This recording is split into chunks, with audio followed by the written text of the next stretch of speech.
నమస్తే welcome to Sakshi sports నేను మీ కృష్ణబాల Cooper కాన్లీ అసాధారణ బ్యాటింగ్తో ఓడిపోయే మ్యాచ్లో విజయం సాధించామని పంజాబ్ కింగ్స్ కెప్టెన్ శ్రేయస్ అయ్యర్ తెలిపాడు. పిచ్ కండిషన్స్కు తగ్గట్లు కూపర్ అద్భుతంగా బ్యాటింగ్ చేశాడని కొనియాడాడు. ముల్లాన్పూర్ వేదికగా మంగళవారం జరిగిన మ్యాచ్లో పంజాబ్ కింగ్స్ 3 వికెట్ల తేడాతో గుజరాత్ టైటాన్స్పై గట్టెక్కింది.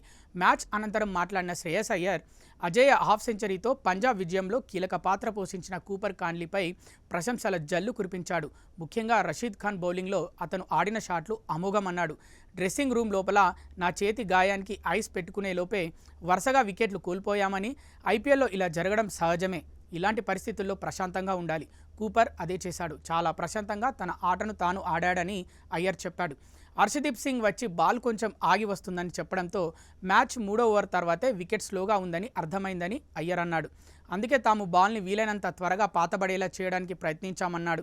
విజయ్ కుమార్ వైశాఖ్ గత సీజన్ ఫామ్ను ఇక్కడ కొనసాగిస్తున్నాడని, అతను బిగ్ మ్యాచ్ ప్లేయర్ అని కొనియాడాడు. కాగా నా బ్యాటింగ్ సమయంలో షార్ట్ లెగ్ ఫీల్డర్ను చూసి ఆశ్చర్యపోయానని అయ్యర్ అన్నాడు. తాను ఇంతకుముందు ఎప్పుడూ ఇలా షార్ట్ లెగ్ ఫీల్డర్ను పెట్టడం చూడలేదని, ఈ విషయాన్ని శుభ్మన్ గిల్తో కూడా చెప్పాను.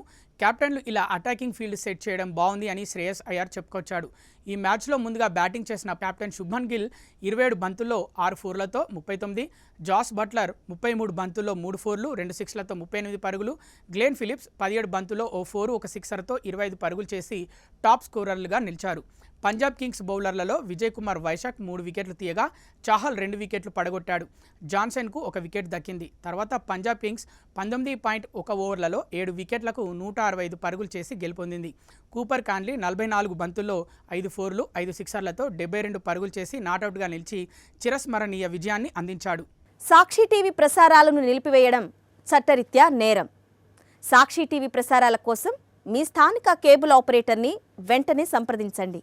డిటిహెచ్లో, ఇంటర్నెట్లో కూడా సాక్షి టీవీ ప్రసారాలను వీక్షించవచ్చు.